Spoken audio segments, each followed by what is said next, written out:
an opening. We'll get to questions after. You're muted, Coach. There you go. Okay, I had to learn this Zoom technology too. So, but when you play in this league, it's a very physical and very fast-paced game. And playing against a team like Tennessee, we knew their tendencies. We knew what they would like to do.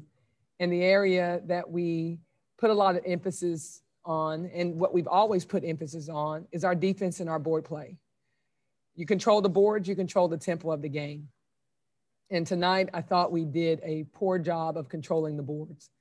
A lot of credit to Keys and Cassie for really putting Tennessee in a position to get those second and third opportunities, which led to offensive putbacks. So it's a difference in getting offensive rebounds and you have to kick it out. And now you still got to play against our defense again for another 20 seconds.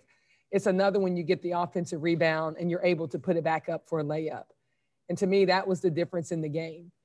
We went small ball because we had to in the first half when we lost Faustina Fua to foul trouble. But I can't say enough about how hard my team played and how, even though we were size-wise, we were the smaller team as far as height, I felt like our heart played bigger than what our actual physical size looked like. And I thought that's why the game was still in our favor. If we could have made some plays, I felt like the game was still in our favor had we been more physical on the boards. Again, Tennessee is a rebounding machine, and you have got to make a point to, one, not rotate your defense, but keep size on size. And we had opportunities, and I just felt like Tennessee willed themselves on the offensive glass, and that's what separated them, which ultimately allowed them to win the ball game. Maria? Coach, that first half, I said, I don't think I've seen Tennessee and LSU play where they're both shooting over 50%. But the second half reverted to the typical defensive grind that the game is with LSU and Tennessee. You know, Coach Lockwood, he always used to say LSU Tennessee is a game for grown women. And just how much was this just became a typical LSU Tennessee game where you have just got, to quote Pat Summitt, hunker down and play some defense? Well, it's funny that you say that because, you know, on my board, I would put stop.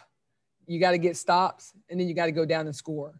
And we were scoring, but we weren't getting the stops. And so we talked about, and Dean would probably remember this drill too, because it's our persistence drill. You got to stay persistent, and you got to make sure that you separate yourself through your defensive effort.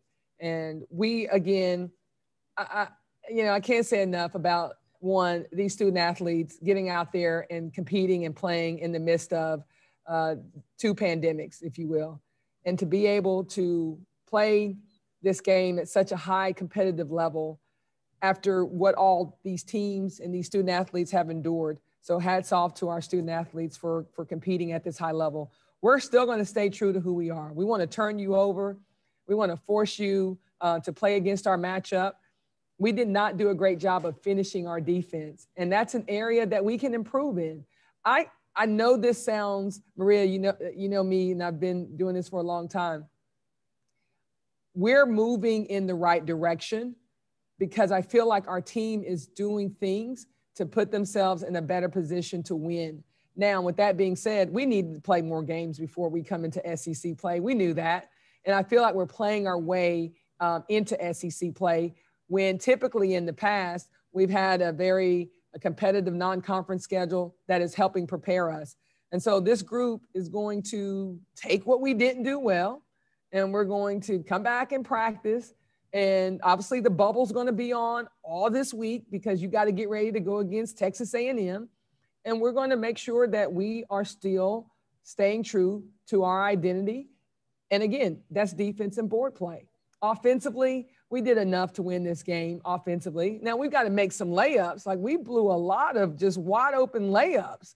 And so that's an area that we got to get better at as well. But it's still early in January.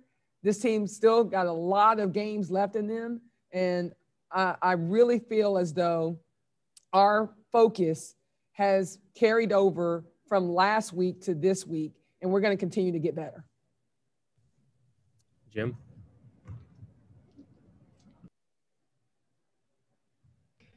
Yeah, Nikki, take us through the what you wanted to get done on that last possession.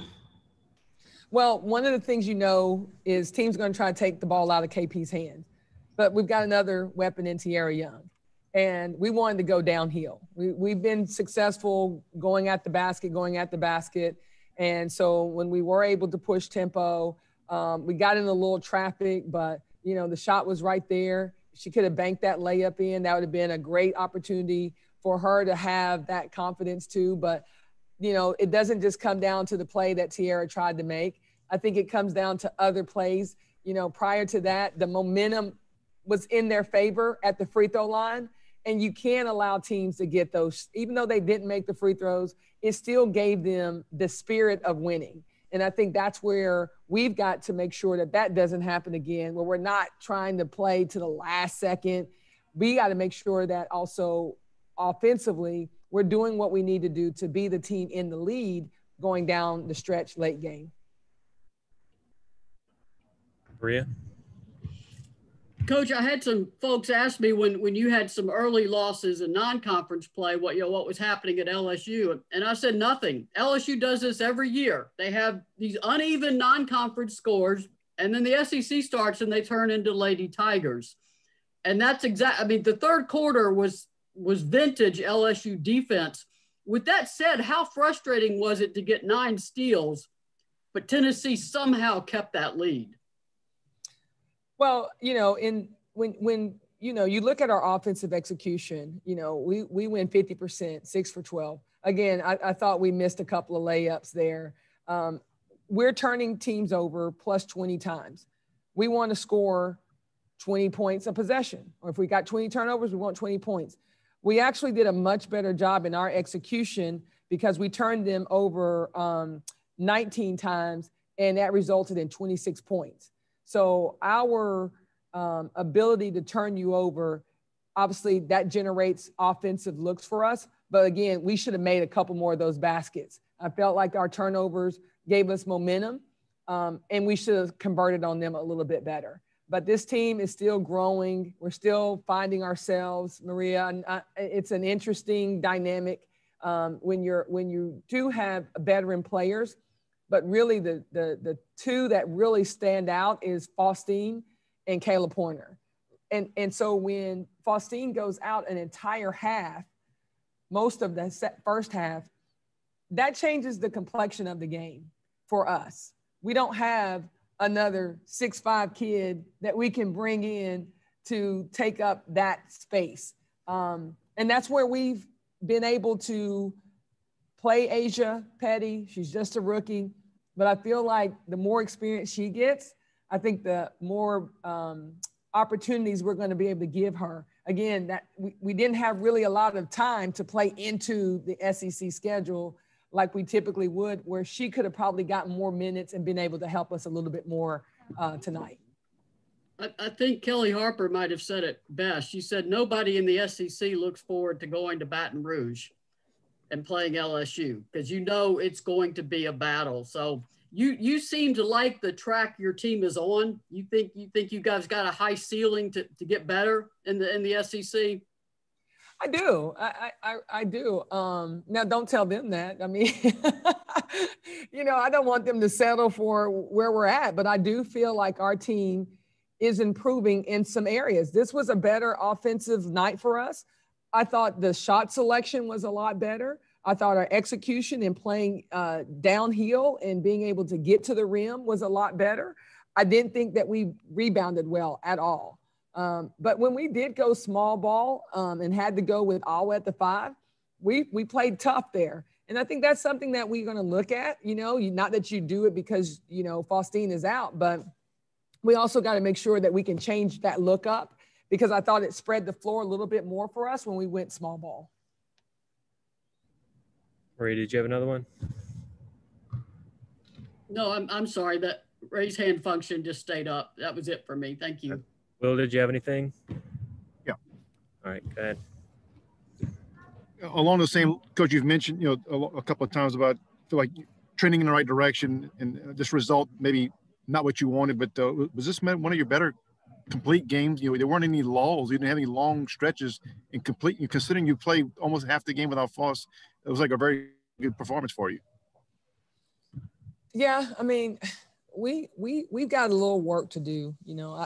I really feel as though, we're getting more possessions than our opponents. We're getting more field goal attempts than our opponent, and I feel like our conversion was a little bit better. Typically, we are getting 10 plus more shot attempts and losing in a big way. We've got to also recognize the fact that Caleb Pointer cannot be the only one to get to the free throw line. You look at that as special teams, and you look at a team like Tennessee. Davis is there, Burrell is there, Horston is there, Cassie is there. They've got 4 or 5 players that are getting themselves to the free throw line. We only had tonight Kayla, and Pointer cannot be the only one that gets herself to the free throw line. That's a stat in itself where you want to score 20 points, 18 points, because it takes a lot of pressure off of your half court offense when you're able to make free throws, get yourself to the free throw line, and possibly get the opposing team in foul trouble. That's an area of concern. So we're going to continue to obviously work our defense and our board play, but we also got to be a little bit more creative and get to the free throw line. Anything more? You good? All right, thank you, Coach. Thank you, guys. Thank you.